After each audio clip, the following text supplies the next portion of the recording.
Sejam muito bem-vindos ao Papo de DHO, o podcast focado em temas do dia a dia do profissional de desenvolvimento humano e organizacional. Eu sou Aline Signal, coordenadora e consultora da Wisdom Gestão Organizacional, e hoje vamos conversar sobre um tema cada vez mais essencial em um mundo de mudanças constantes: a resiliência e o papel estratégico das lideranças e do RH na construção de ambientes saudáveis, adaptáveis e sustentáveis. E para esse papo especial, eu tenho comigo novamente Buenos em dose dupla.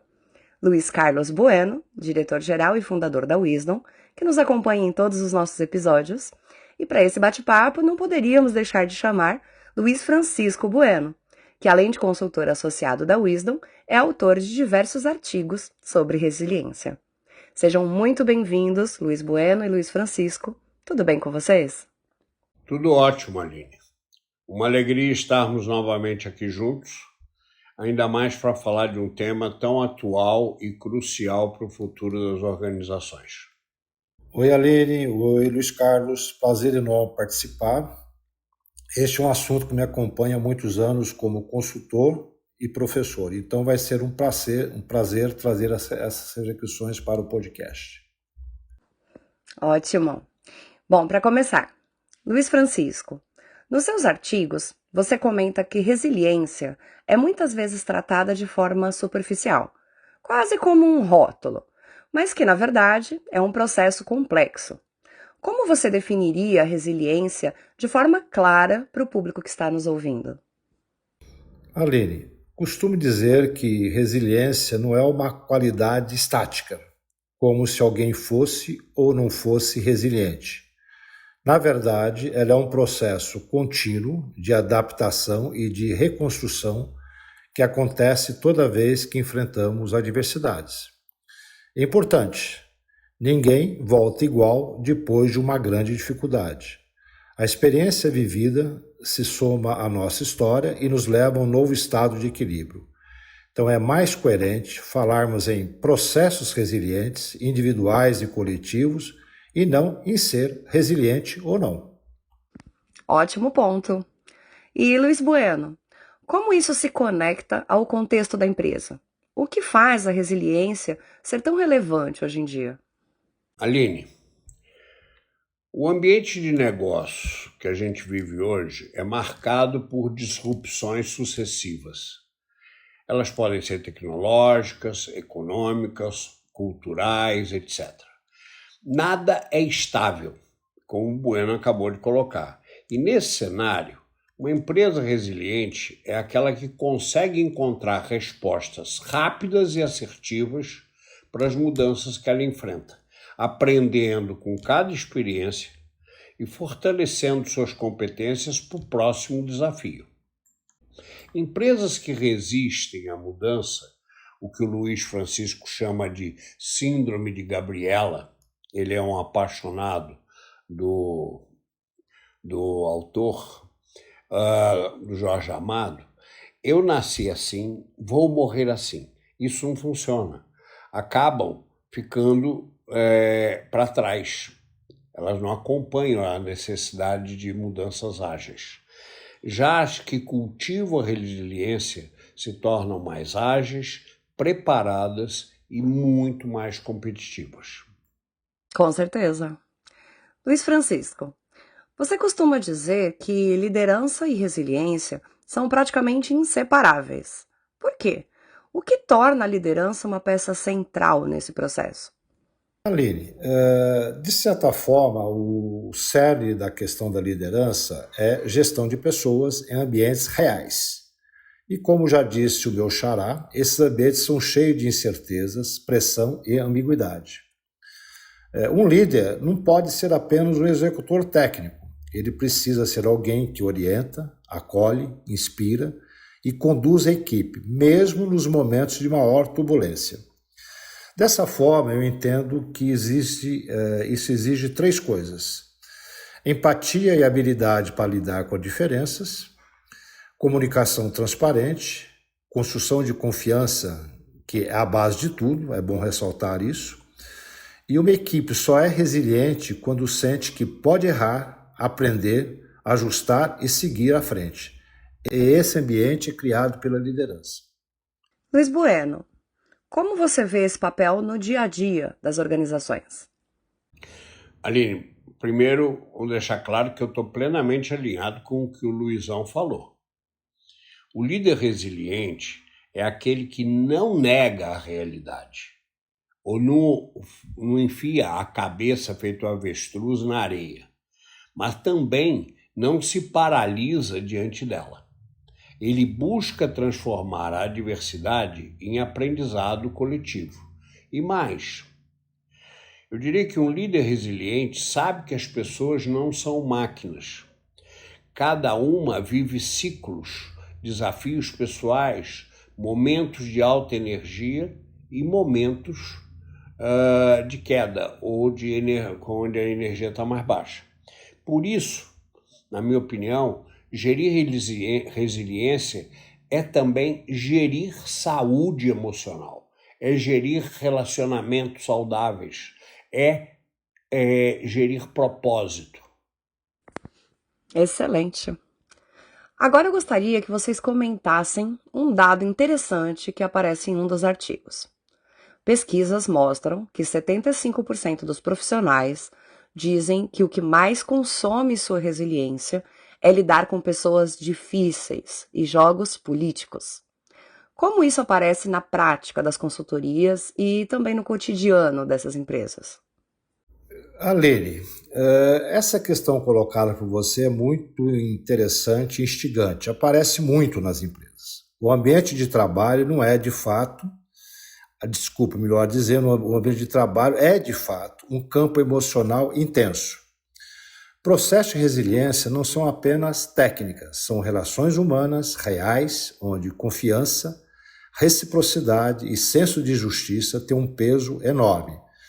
Por isso, líderes que desenvolvem skills como escuta ativa, feedback honesto e tolerância ao erro tendem a criar ambientes com muito mais força emocional.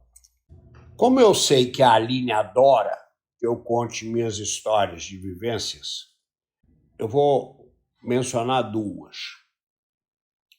Uma, graças a Deus, na minha vida executiva, eu tive, eu diria com certeza, dois grandes mentores. Mas o primeiro deles, que infelizmente que se tornou um grande amigo e que infelizmente faleceu no ano passado, quando ele me contratou e eu era um jovem executivo, ele me contratou para uma posição que eu não tinha nenhuma experiência a não ser os skills, alguns skills que a posição demandava. E aí eu virei para ele e falei, o nome dele era Bertrand, ele era um francês. Eu virei para ele e falei, mas Bertrand, essa posição que você está querendo que eu assuma, eu só sei que era uma posição de estruturar um departamento de exportação numa multinacional francesa. A única coisa que eu sei é eu falo idiomas e gosto de vender. Mas eu não sei nada sobre isso. Ele falou, Luiz, eu também não sei. A gente vai descobrir junto. Segundo, erros vão acontecer. Os erros menores é parte do seu aprendizado, do nosso aprendizado coletivo. A gente vai absorver. Os erros maiores, a gente vai tentar endereçar isso junto. Isso marcou profundamente a minha vida enquanto líder. 2, isso aí no que tange a tolerância a erro. E no que tange aquilo que a gente falou até agora, o que eu vou falar não é novidade para ninguém, ser empresário no Brasil é viver constantemente numa montanha-russa.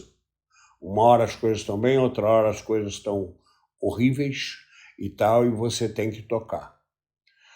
Eu diria que a equipe Wisdom é um exemplo de empresa resiliente, porque ao longo dos 31 anos da Wisdom. Vão fazer 32 em maio de 2026. Nós já vivemos muito vale e muito pico ao longo dessa economia brasileira. Bom, agora vamos ao outro lado desse processo, o RH.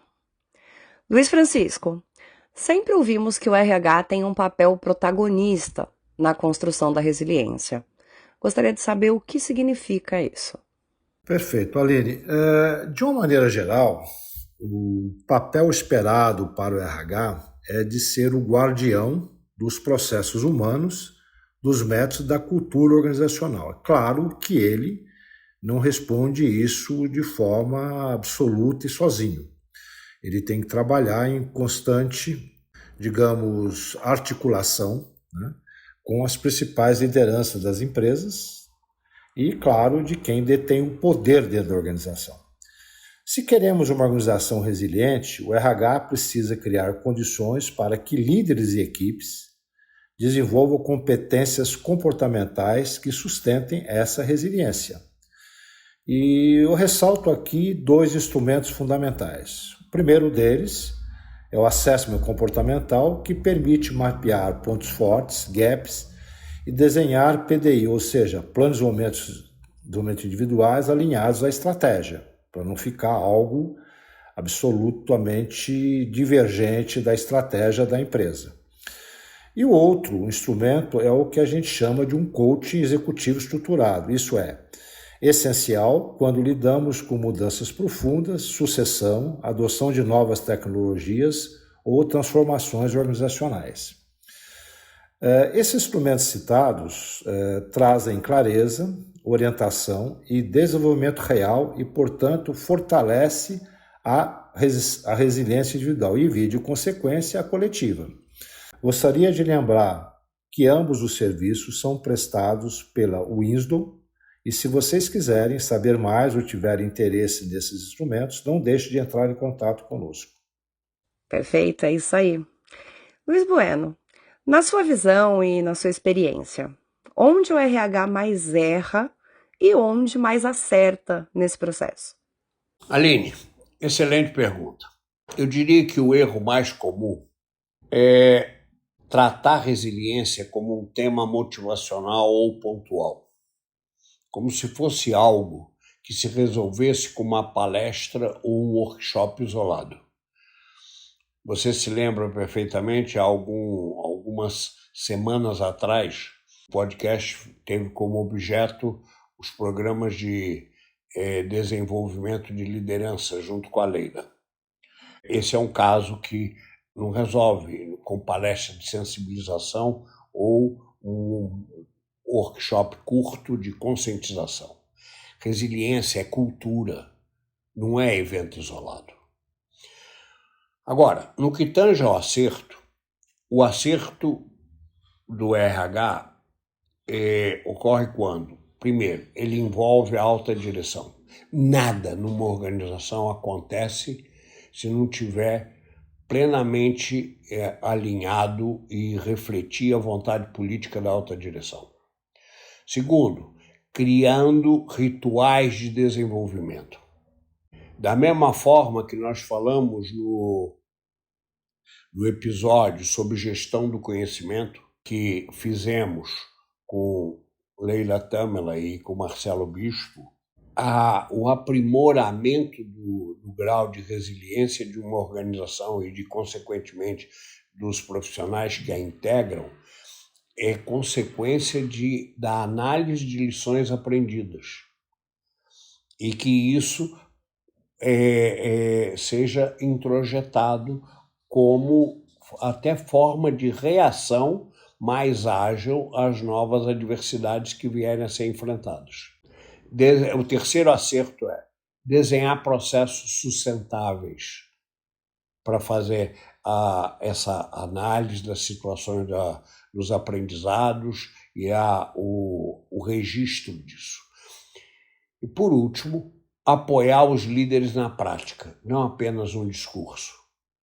E onde isso acontece com maior clareza é exatamente quando ocorrem os erros.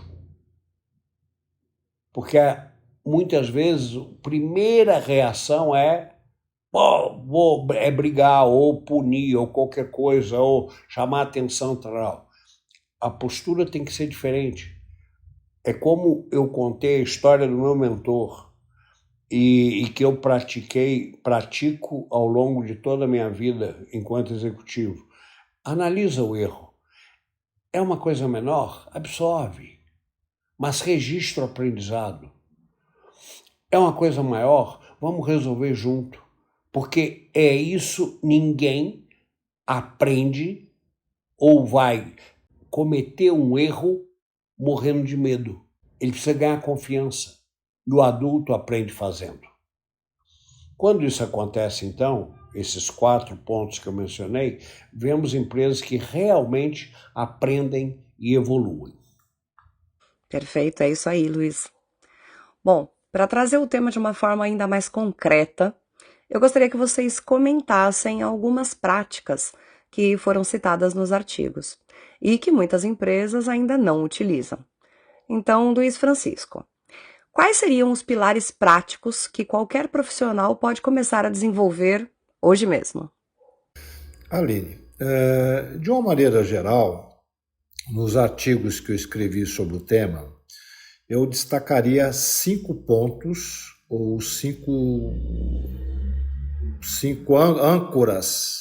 âncoras fundamentais para que a resiliência de fato aconteça, tanto de forma individual como coletiva. O primeiro deles, o Luiz já falou isso, que na realidade acaba acontecendo no dia a dia, que é o autoconhecimento, que é reconhecer limites e potencialidades, né, das lideranças principalmente, né, de modo a proporcionar, digamos, uma forma de ele se conhecer, seja através de um processo de coaching, seja através de um processo de mentoring. O segundo ponto que eu ressalto é o que eu chamo de consciência situacional. Entender o contexto, não apenas o problema imediato. Por que aconteceu, onde aconteceu, quais são as falhas, como o Luiz disse, quais foram os erros, quais foram os aprendizados. Terceiro ponto que eu entendo é que muitas vezes há uma tendência de se criar uma espiral de autocrítica excessiva. Vamos usar os pontos fortes, vamos usar os pontos como alavancas para a solução, tá? E não apenas focar nos pontos a melhorar. Outra forma já tocada também, que ninguém atravessa a crise sozinhos. Então, nesse sentido, relacionamentos positivos, flexibilidade, ajustando os planos, sem perder o propósito, sem perder a missão, a visão da empresa. Esses pilares, na minha maneira de ver, concentram um ciclo interno de resiliência que fortalece a pessoa, a equipe e a organização. Luiz Bueno, gostaria de complementar? Sim.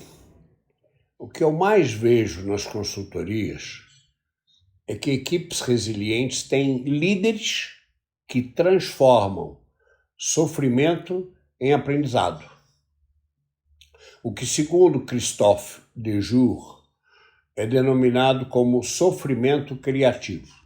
Ou seja, não se trata de evitar adversidades, mas de dar sentido ao que se vive, transformando dificuldades em conhecimento e evolução organizacional e profissional. Nossa, que conversa rica, profunda e ao mesmo tempo prática nós tivemos aqui hoje. Nela nós vimos que resiliência não é só um slogan corporativo, que ela é uma competência comportamental viva que envolve transformação organizacional, cultura e estratégia. Falamos sobre o papel das lideranças na criação de ambientes psicologicamente seguros, também sobre a importância do RH em estruturar metodologias e sistemas de desenvolvimento e, por último, sobre como cada profissional pode fortalecer, dia após dia, seus próprios processos de resiliência. Eu quero agradecer imensamente a presença de vocês dois, Luiz Carlos Bueno e Luiz Francisco Bueno, pelas reflexões tão claras, provocativas e necessárias. Eu passo a palavra para vocês para uma breve despedida. Aline, obrigado. Mais uma vez, foi um imenso prazer participar e, sinceramente, espero que essas reflexões ajudem nossos ouvintes a repensarem suas práticas pessoais e organizacionais. Dessa forma, colocamos à disposição para tirar dúvidas, enviar mensagens, etc. Teremos prazer em responder, pois é um tema extremamente discutido e, muitas vezes, pouco entendido dentro das organizações. Aline, eu também agradeço e ressaltaria o seguinte: a resiliência é, sem dúvida, um tema, entre outros, que você lembra que há pouco tempo, num dos episódios, daqui a pouco nenhum líder vai querer escutar mais a gente, porque se a gente só fala de desafio para ele, de carga de trabalho para ele. Mas eu diria que esse tema também precisa estar no centro do debate empresarial, sobretudo com as mudanças e as disrupturas, tanto nacionais quanto internacionais, que estamos vivenciando ao longo dos últimos anos. Bom, e a você que nos acompanhou até aqui, muito obrigada pela companhia. Esse foi mais um episódio do nosso Papo de DHO. Quer saber mais sobre esse ou sobre outros processos, ou programas também da Wisdom? Acesse www.wisdom.com.br. Lá você encontrará diversos artigos sobre o tema de hoje. E em nosso próximo episódio, o tema será Business Partners de RH. Se quiserem enviar sugestões de temas ou perguntas sobre o próximo episódio, nós teremos prazer em recebê-las. Para isso, basta nos enviar por e-mail para wisdom@wisdom.com.br ou para o nosso WhatsApp, que é DDD 11 98621 3741. Se você gostou, deixe o seu like, compartilhe com colegas e siga o nosso canal. Até breve e lembre-se, a resiliência não nasce pronta, ela se constrói todos os dias nas relações e nos aprendizados que compartilhamos.